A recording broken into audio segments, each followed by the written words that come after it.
বর্তমান জামাতে ইসলাম বাংলাদেশ কি সঠিক রাজনৈতিক দল? দেখেন, জামাতে ইসলাম হোক আর আওয়ামী লীগ হোক আর বিএনপি হোক আর কি নাম এনসিপি না কি বলছে, ওই ছাত্র দল হোক, এগুলো সব গণতান্ত্রিক দল।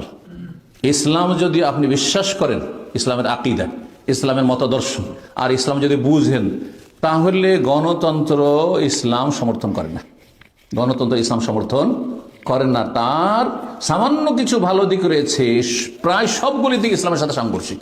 সামান্য কিছু ভালো দিক রয়েছে, যেমন মদেরও সামান্য ভালো ভালো কিছুর কথা আল্লাহ বলেছেন, কিন্তু সব দিকে নোংরামি আর খাবাসাত।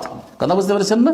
ঠিক ওই রকমই হ্যাঁ, আল্লাহ কোরআনে বর্ণনা করেছেন মদ সম্পর্কে, যে মদকে 3 বারে আল্লাহ হারাম করেছেন, 3 স্টেপে কি আল্লাহ হারাম করেছেন, শক্তভাবে হারাম করেছেন। ফাহালান তুমন তাহন, থামবে না, ছাড়বে না মদ খাওয়া, এভাবে আল্লাহ জিজ্ঞেস করছেন।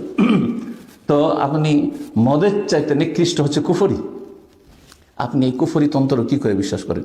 জান্নাতি জাহান্নামী যেখানে সমান, আল্লাহর ওলি শয়তানের ওলি সমান, একটা আমি আর একজন একেবারে পাপিষ্ট, হ্যাঁ পাপিষ্ট, পাপে ডুবে আছে, সে সমান। আপনি কি করে এটা সমর্থন করতে পারেন? আপনি বলুন তো দেখি। লা ইয়াস্তাবি আসহাবুন নার ওয়া আসহাবুল জান্নাহ, এছাড়া বহু দিক রয়েছে।